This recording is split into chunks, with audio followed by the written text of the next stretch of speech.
Je me lève non pas pour juger, ni pour condamner, mais pour interpeller. Car l'histoire retiendra que nous avons vu, que nous avons su, mais que nous avons laissé faire. Cela fait plus de 30 ans que notre nation vit dans la peur, dans la désolation, dans une fracture profonde de son âme collective. Et pendant ce temps, dans les réseaux sociaux, dans nos émissions, dans nos plateaux de télévision, dans nos chansons, dans nos sketchs, on rit, on se moque, on rigole, on relativise la douleur, on ridiculise les morts. Où est passée notre conscience collective? Où sont nos limites? À quel moment nous avons accepté que tout soit permis, que plus rien ne soit sacré, que tout soit objet de dérision, de buzz ou de gain politique? Je pense que tout le monde ici a suivi tout sauf un rapport, mais plutôt un discours militant d'un homme qui croit apprendre au peuple congolais et aux députés que nous sommes, quel est le bien et quel est le mal. Page 30. Invitation du bureau à l'honorable Moukebaye pour avoir tenu des propos injurieux contre Christian Bossembe. Vous-même, est-ce que vous étiez devenu juge et partie dans cette affaire-là? Ce président qui se prend pour le responsable de la Gestapo en République démocratique du Congo se croit dans le droit de suspendre les droits de la population. C'est vrai que notre pays est en guerre. C'est vrai que nous sommes occupés par les forces du mal. Faudra-t-il que nous puissions ignorer que les lois ont été votées dans cette salle, promulguées par le chef de l'État? Ces lois-là doivent être appliquées. Je voudrais également me rassurer que le document que nous avons reçu, qui démontre à suffisance et qui est signé par 9 membres sur 15 de son conseil, l'accusant d'avoir traîné devant le conseil de cybersécurité 3 des membres du conseil pour s'être opposés ou avoir demandé des explications sur sa gestion. Le dernier acte en date. Et cet acte-là, je lis, arrête. Sont suspendues sur toute l'étendue du territoire national les activités du parti politique 1 en sigle. Comment 1 en sigle? Mais on nous a dit qu'il ne faut plus citer les noms de... Je voudrais également demander au président du CESAC si la lettre signée par 6 membres sur 15, normalement c'est droit à 1 tiers, est-ce que ces documents sont-ils authentiques ou pas? Mise en place depuis le 10 janvier 2011 en remplacement à la Haute Autorité de Médias, c'est pour la toute première fois que le Conseil supérieur de l'audiovisuel et de la communication présente son rapport annuel devant la représentation nationale ce vendredi 6 juin 2025, conformément à l'article 232 du règlement intérieur de l'Assemblée nationale. Gardien de la liberté et de l'égalité dans l'espace audiovisuel et canaux de communication, à en croire le président de cette institution d'appui à la démocratie, Christian Bossembe, le CESAC peine à accomplir sa mission avec le faible moyen qui lui sont alloués, des moyens pourtant nécessaires au vu du contexte sécuritaire de l'heure, marqué par la guerre et avec elle la désinformation comme arme de guerre de l'ennemi.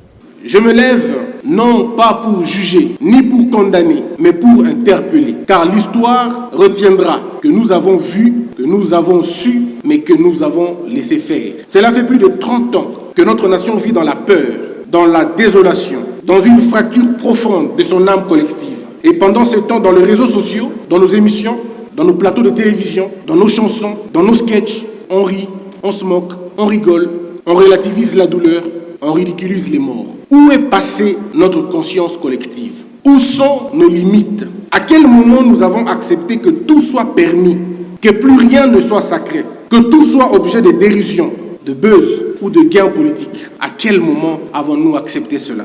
Malgré le prescrit de l'article 232, alinéa 2, qui stipule que dans le 15 jours du dépôt de ce rapport, le bureau de l'Assemblée nationale invite le bureau du Conseil à en présenter l'économie à l'Assemblée plénière, celle-ci l'envoie à la commission mixte sociale et culturelle et aménagement du territoire, infrastructure et nouvelles technologies de l'information et de la communication pour examen approfondi. Le bureau de l'Assemblée nationale a particulièrement autorisé un bref débat général. Parmi les quelques préoccupations soulevées par les députés nationaux figurent 2 questions sur la lettre de désaveu signée par 6 de 15 membres du CESAC, le rapport non détaillé, la violation du principe de la présomption d'innocence avec l'interdiction de diffusion des activités du PPRD. Je pense que tout le monde ici a suivi tout sauf un rapport, mais plutôt un discours militant d'un homme qui croit apprendre au peuple congolais et aux députés que nous sommes, quel est le bien et quel est le mal. Page 30. Invitation du bureau à l'honorable Moukebaye pour avoir tenu des propos injurieux contre Christian Bossembe. Vous-même, est-ce que vous étiez devenu jugé parti dans cette affaire-là? Ce président qui se prend pour le responsable de la Gestapo en République démocratique du Congo se croit dans le droit de suspendre les droits de la population. C'est vrai que notre pays est en guerre. C'est vrai que nous sommes occupés par les forces du mal. Faudra-t-il que nous puissions ignorer que les lois ont été votées dans cette salle, promulguées par le chef de l'État? Ces lois-là doivent être appliquées. Je voudrais également me rassurer que le document que nous avons reçu, qui démontre à suffisance et qui est signé par 9 membres sur 15 de son conseil, l'accusant d'avoir traîné devant le conseil de cybersécurité 3 des membres du conseil pour s'être opposés ou avoir demandé des explications sur sa gestion. Le dernier acte en date. Et cet acte-là, je lis, arrête. Sont suspendues sur toute l'étendue du territoire national les activités du parti politique 1 en sigle. Comment 1 en sigle? Mais on nous a dit qu'il ne faut plus citer les noms de... Je voudrais également demander au président du CESAC si la lettre signée par 6 membres sur 15, normalement c'est droit à 1/3, est-ce que ces documents sont-ils authentiques ou pas? Répondant aux questions des élus du peuple, Christian Bossembe, tout en faisant sien le remarque de députés nationaux, renseigne que son intention est avant tout de sauvegarder la dignité et l'unité nationale. Le président du CESAC clarifie ceci. Son institution n'a jamais interdit les médias de réfléchir sur Joseph Kabila, mais plutôt aux membres du PPRD, mais plutôt aux membres du parti de l'ancien chef de l'État de se présenter en tant que tel. Deuxième matière, examen et adoption du rapport de la commission ECOFIN sur la loi de finances rectificative. Un budget amendé suite à la situation sécuritaire qui prévaut dans l'est du pays, la réduction du train de vie des institutions et tant d'autres paramètres. Dans le rapport présenté à la plénière par la commission que dirige le député national, il ressort la modification de l'article 8 qui prévoyait l'abrogation de l'article 51 de la loi de finances. Dans l'optique d'améliorer les finances publiques, près d'une quarantaine de recommandations ont été faites.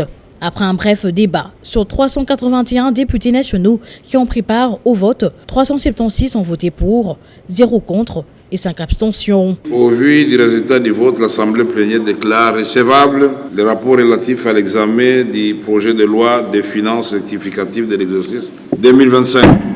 En conflit, la proposition de loi portant lutte contre la drépanocytose en RDC du député national Antoine Ntabala a été, après intervention de la députée nationale Christelle Voinga, envoyée pour comparaison à la commission PAJ et bureau d'études afin de réconcilier les deux parties au fin que cette proposition de loi soit portée par les deux élus nationaux.